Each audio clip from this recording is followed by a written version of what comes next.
According to the Pew Charitable Trust, New Jersey's debt consumes 31% of its total budget. With a state budget of approximately $35 billion, the state owes $55 billion in unfunded pensions, $68 billion in unfunded retiree health care benefits. Is New Jersey too big to fail? Stay tuned to find out. And it really goes to prove that if you don't measure something, nothing will be done about it. And we have to make New Jersey's business climate more attractive for entrepreneurs. We are Wonder Women. Like, look at all these women and what they've done and what they've tried. And even if they didn't succeed, they gave it a shot.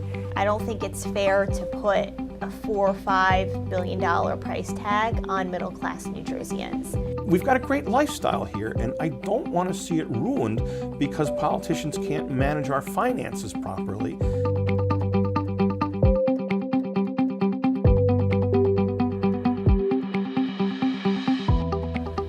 Hi, I'm Lisa Allen. Welcome to As a Matter of Fact. Today we're having a discussion about the pension crisis in New Jersey that has been over 20 years in the making. Across the country, public pensions are crushing state budgets, and New Jersey has been steadily in the bottom in terms of one of the worst funded states. What will be the future of New Jersey in terms of both pension and healthcare costs as they continue to compound, digging us deeper into debt? To help lay out the future and possible solutions, it is my pleasure to welcome Tom Byrne, member of the Governor's Pension and Healthcare Benefits Study Commission, chairman of the Investment Council, founder and managing director of Byrne Asset Management, and the former state chair of the Democrat Committee. Can't forget that part. Thank you so much for joining me, Tom. Nice to be here, Lisa. Yeah, so pensions are a big topic in New Jersey. Yeah. I'm going to start here because we're going to talk about pensions and health care. But over the summer, I think that the discussion around pensions really exploded because of the constitutional amendment. Yep. And just for the viewers, the constitutional amendment was a referendum that was going to go on the ballot so that Jersey voters could decide if payments would be constitutionally tied to say that they would be paid on a quarterly basis instead of an annual. Is that correct? That's correct, but there's a lot more to it. What it would do is put New Jersey in a straitjacket. Our per capita indebtedness is actually higher than Illinois', but we read a lot about Illinois being in worse shape, and that's because the constitutional requirement in Illinois is that they have to make pension payments that they can't afford. And if you did that in New Jersey without any savings in the pension system, we'd be in the same position. In Illinois, it means kids are getting notices they can't go back to college because there's no money. It means that social service agencies, over 100 of them, are not getting paid for work that they're doing in child welfare and environmental cleanup and lead cleanup, all kinds of issues. And that's not the kind of thing we want happening in New Jersey. So if you're a proponent of this amendment, you emphasize quarterly payments because that sounds nice and easy. But that's really a footnote in the overall problem, which is, can New Jersey really afford $3 billion more a year in a $35 billion budget without any savings? And what our commission outlined is there are savings that we can produce, frankly, that would put public employees at the same benefit levels as most other people in the private sector and still make good on all the pension promises that politicians have made to public employees to date. And that seems to be a resolution that is fair both to public workers and to taxpayers. And right now, we're nowhere near getting that done. And as you know, the constitutional amendment that some of my Democratic friends had introduced, they pulled at the last minute because they finally agreed with me that it's not affordable. It's not, right? It's just not. So there's two arguments. The argument was that if you're making quarterly payments, you're working yourself I'm in favor of quarterly payments, by the way. Right. I don't think that needs to be constitutional. I think it's just something the state ought to do as a matter of good faith. In other words, the state is supposed to put in X amount of money every year, and instead of doing it on a quarterly basis, they back end it. They put it all in on the last day of the fiscal year. And if tax revenues don't come in as they should, the state just says sorry. And that's not good enough. Now, part of the reason they do that is because tax revenue comes in toward the end of the fiscal year. The fiscal year ends in June. Income taxes are in April, obviously. And so that's when the state has its biggest cash flow. But states, as a common practice, borrow money early in the fiscal year, pay it back at the end of the fiscal year. And the pension obligations ought to be equally important in the appropriation process as anything else. That's only fair to public workers. Other than that, politicians are making promises that they really have no intention of keeping. That's cynical and it's wrong. Right. So without the constitutional amendment, how do you hold the government's feet to the fire to make those quarterly payments? Okay. So the way to do it is what our commission was charged with was finding a way to fill this hole, this 40, 50, maybe more billion-dollar hole. And the size of the hole depends a lot on investment assumptions. So it could be more than we're talking about. So the actuaries, and we use some of the top actuaries in the country, and they determined, and this is over a year ago, that we needed to come up with $4.3 billion a year. And we said two important things, and I'm leaving out a little bit of detail, but we said, if we put public employees on a health care plan that is equivalent to Obamacare Gold, which is the highest level that the Democrats in Washington are saying ought to be part of a public health care system. And anything above that ought to be subject to a luxury tax, is what they're saying in D.C. We're saying if we do that in New Jersey, we'd save $1.4 billion a year at the state level that could then be recycled into the pension system. If we made certain structural changes to the pension system itself, again, to make it more akin to private sector plans, they're still, frankly, in my view, better than private sector plans, because we're not talking about a 401k. We're still talking about guaranteed returns and things like that. But we think we could squeeze another $1 billion in savings by doing that.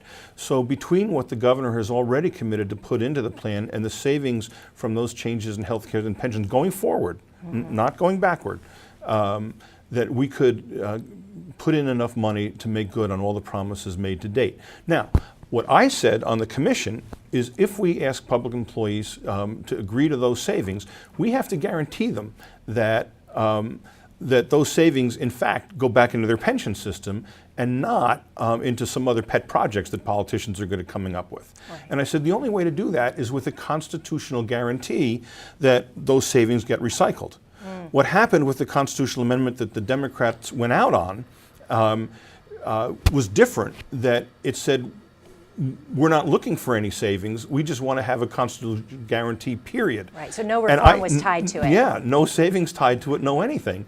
And that's where I said, if we do this, we're putting the state of New Jersey in a position like Illinois, where either services are going to get cut or taxes are going to increase by a lot, or both. And the services that are going to get cut, ironically, would include probably huge cuts to education.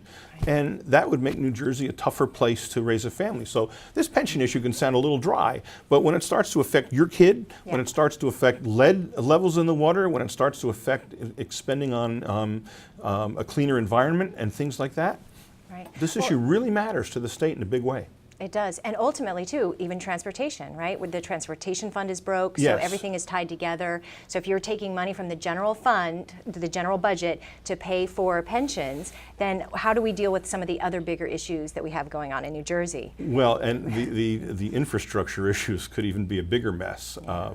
Dick Ravitch, the former lieutenant governor of New York, and Paul Volcker, the former Fed chair, did a study of New Jersey's infrastructure needs 2 or 3 years ago, concluded over $130 billion in unmet infrastructure needs. Now, that's bridges, that's roads, that's rail, but it's also water and sewage infrastructure and things like that. Some of these things are just failing. So, for instance, if one of the Amtrak tunnels that goes into New York were to close, it would totally disrupt train service in Manhattan. Right now, there are 2 tunnels, and they have a capacity of 24 trains per hour in and out. One tunnel closes, now the capacity is 6 trains in and out per hour because one tunnel has to handle both directions. That would wreak havoc on the region's economy. It would be crazy. And so, these are things that we have to fix, and politicians are just good at kicking the can down the road. And at some point, we've got to deal with this. And better to deal with it before bridges collapse and before public workers are going hungry because they don't have a pension. Right, because across the country there are places that, you know, you'll get a pension check, the city went bankrupt, and $1,100 comes, you know, the payment ends up being $1,100 less. People are losing their homes, you know, across the country, not necessarily in Jersey yet, but it's something that we could really realistically see here. Right. So you've read about bankruptcies in cities and pensions getting slashed. Now, a state is arguably in the worst position in terms of government levels. A municipality is a corporation; it can declare bankruptcy, and these things have happened. At the federal level, the federal government is a sovereign, can't declare bankruptcy, but it does have a printing press. We're in New Jersey, a sovereign, but a sovereign without a printing press. And so it's sort of the worst of both worlds.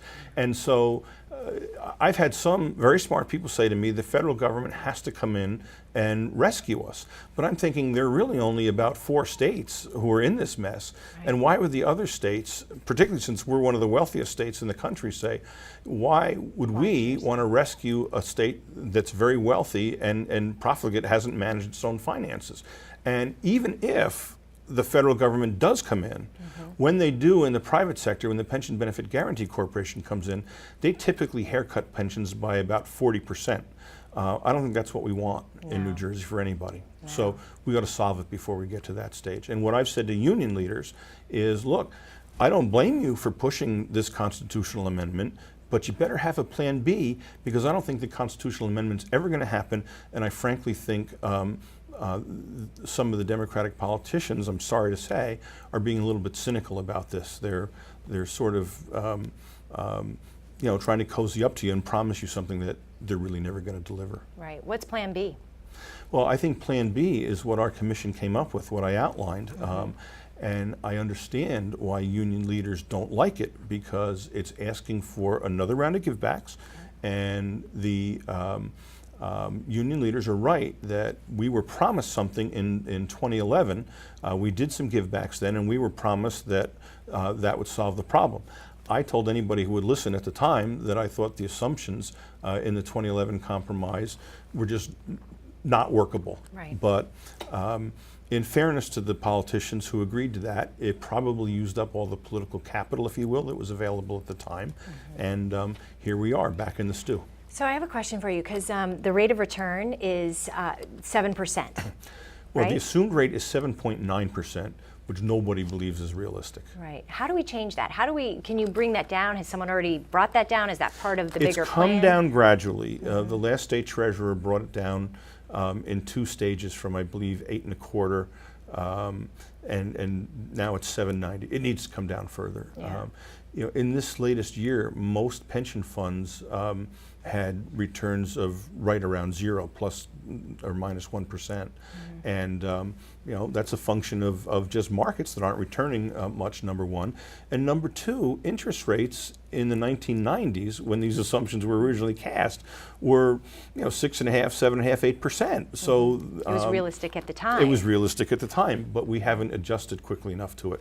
And the stock market is the other piece of this. Who knows where the stock market's going? So 7.9 is not realistic, and too many of the assumptions about the size of the pension deficit are keyed off that, which is to say, if you use 7.9, the pension liability is about $45 billion.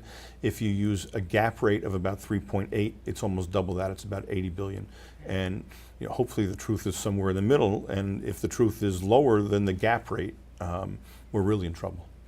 So if you actually went in and you said, we're going to slash that rate of return, then all of a sudden Jersey's on the hook. That's right. If it constitutionally, we would be on the hook. And from what I understand of Illinois, the rate is not set by the treasurer. I think it may even be set by union boards, and yet they can put the state in a position of having to being constitutionally required to contribute more money that they don't have, and that's why Illinois is in utter chaos today. Right. Utter chaos. And so, again, think about the ramifications, not only in terms of other parts of the state budget, but if you're the chairman of a company, do you invest more in Illinois when you could wind up paying for all this stuff? So there's the risk of a downward spiral, more seriously in Illinois, but that's a risk that New Jersey has to take seriously. Now, the constitutional amendment could be on the ballot next year. Well, it was pulled this year. Yep. And Democratic leaders, particularly State Senate President Steve Sweeney, who advanced this idea, said that given the transportation trust fund issues and so forth, it's not affordable because under the plan they almost did, it would have cost $1.6 billion in state revenue. So if you can't afford $1.6 billion this year, you can't afford $3 billion next year. So I don't see it happening. Right. And yet the politicians continue to hold out the possibility of it happening.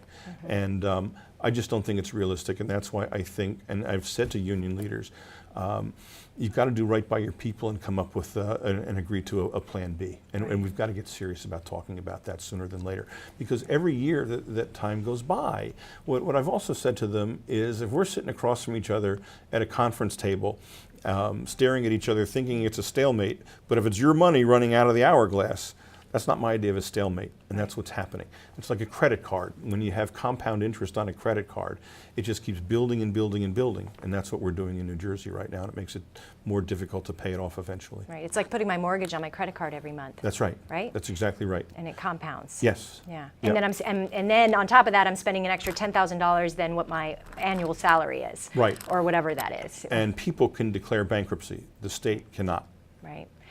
So there's been some controversy over the hedge funds and the Yes. amount that I think it was 12%. That, Yes, it was. Right. And you guys brought down the investment portion to 6%. Yes, we Is did. that correct? Yes.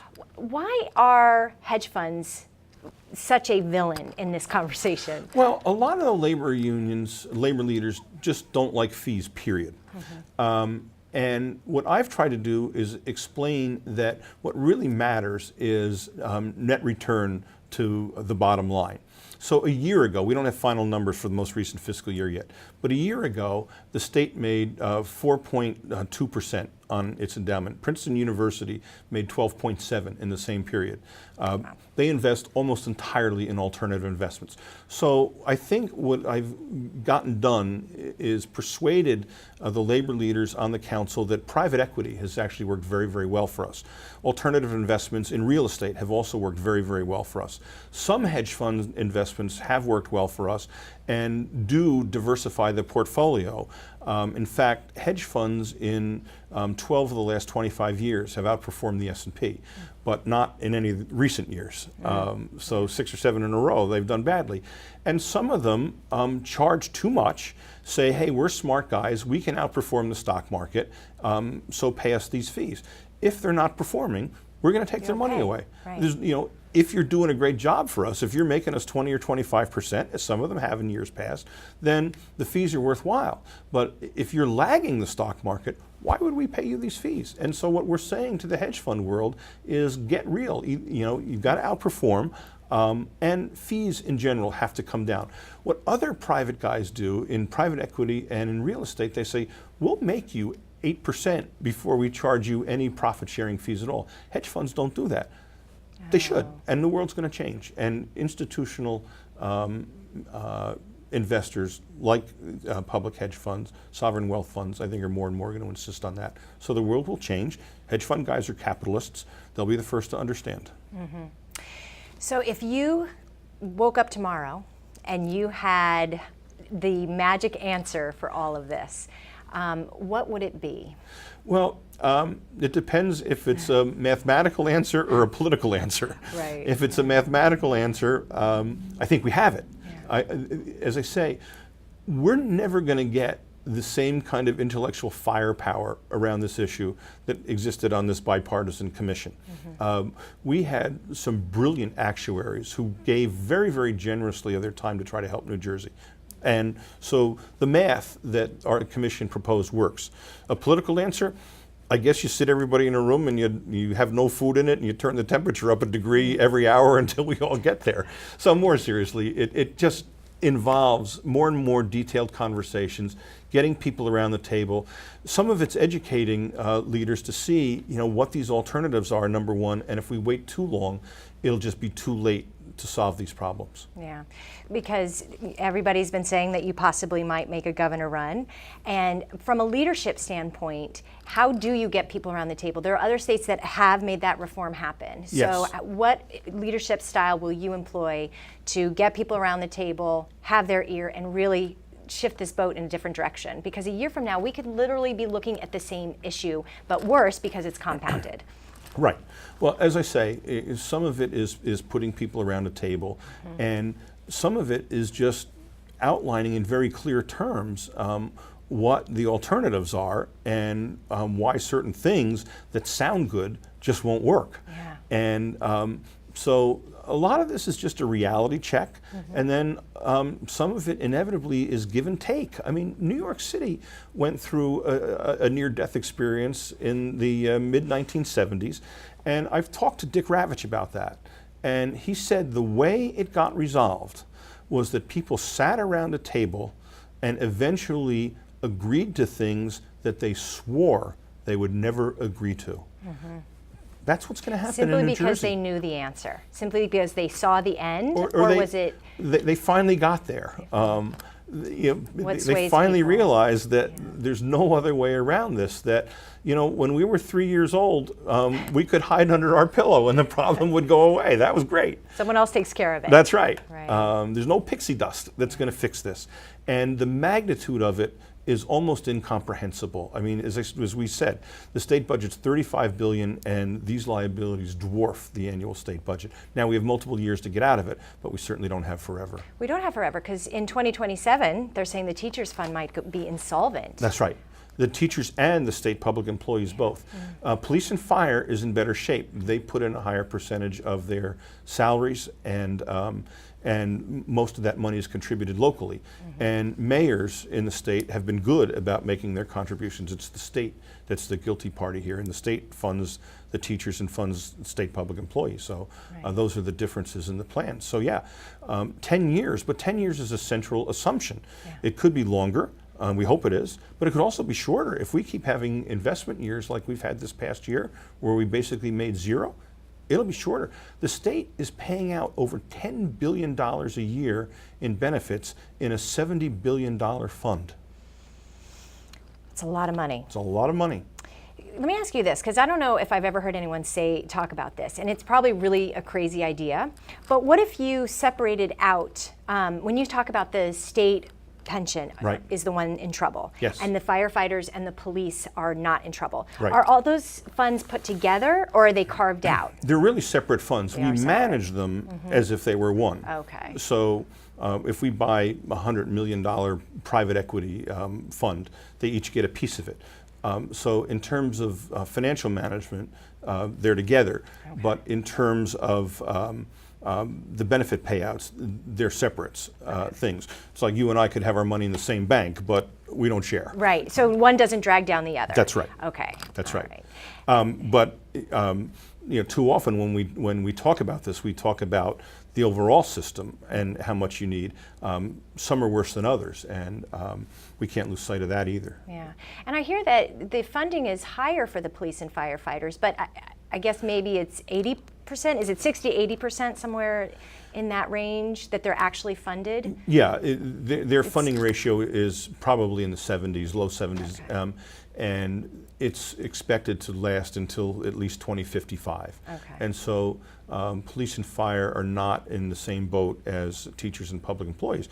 But it's also true that they don't get Social Security, generally speaking, so the money's more critical. It's critical to everybody, obviously, but that's a key difference. Right.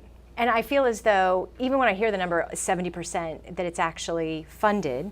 It's still not ideal. Right. I still feel like, No. well, how much does that add to our unfunded pension liability? Is that part of the number of the $40 billion, or is $40 billion just for the teachers' fund? No, or state, rather. That's a total. Okay. But as I say, the other funds are just in worse shape and will run out of money sooner if we don't fix this. Right. Is there a way to put this as a lockbox? I've thought about that. There's no such concept out there now. In other words, a lockbox, meaning that once the money is in there, politicians can't take it out. I mean, that's basically already the case. So money in the pension fund can't be raided by politicians. The problem is when they don't put enough in each year that they're supposed to. And that's where the unions want a constitutional amendment, and that's where I've said, let's have it constitutionally required, but it must be tied to savings, otherwise it'll sink the state. Okay, because you hear a lot about it going back and forth, that they take the money from the pensions to fund, to make our budget Politicians have raided other funds, Okay. particularly the unemployment trust fund and things like that. And there, the concept of a lockbox makes sense, because politicians, have gotten into that.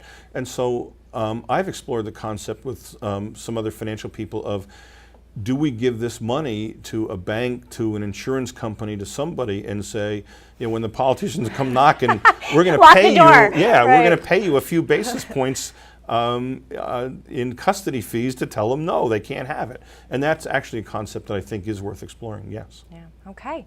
So a lot of talk has been around the pensions. Just on quickly, because healthcare seems to be that really big compounding problem also, Right. but we don't seem to talk about it much. Right. And in Summit last year, our school budget jumped because of healthcare costs. Is this is this part of the overall issue with the pensions? How does this all tie together? It ties together, and as I say, we identified places where we could cut healthcare costs and recycle that money back into the system. Unions don't want to hear about it because we're talking about network redesign, which is a good thing for everybody, but we're also talking about co-pays and deductibles that match levels in the private sector. And in the public sector, those co-pays and deductibles are much, much lower. And that's one of the things that has to change. And so, as we both know, healthcare inflation rates are much higher than inflation overall, number one. Number two, healthcare in the state budget is pay as you go, whereas in many other states, healthcare is paid for out of the pension system. That stopped here years and years ago. And so it's a big problem, but our commission did address ways to deal with it and slow the rate of increase. So we have very little time left. I'm very upset that our half hour is almost over. I do want to ask you a question because I had mentioned that you are running for governor. You are from New Jersey. Yes, I am. And what about New Jersey do you love so much? And what are you going to bring to the table if you run for governor? Well, it was a great state to grow up in. I grew up in West Orange, went to public high school there, went to Princeton University, basically lived here all my life. I love the diversity in this state, both in the population and in the physical layout. We've got great cities and access to New York and Philly. We've got great beaches. We've got a great lifestyle here, and I don't want to see it ruined because politicians can't manage our finances properly. And I've been in Trenton for a long time in one capacity or another, even though I don't make my living there. And I don't see answers being offered anywhere else, and there's just something in me that says I've got to try. And so I'm thinking very, very seriously about running next year. Great. I think that's a good place to end. And if you do run, we want to have you back. Love to come. All right. Thank you so much, Tom, for nice to be being with here you. today. All right. Thank you so much for joining us on another episode of As a Matter of Fact. I'm Lisa Allen, and I had the pleasure of speaking with Tom Byrne today about the state of the pensions in New Jersey. For more information on hometown television and shows like these, please check us out on our website, hometowntv.org, and on Facebook at Hometown TV. See you next month.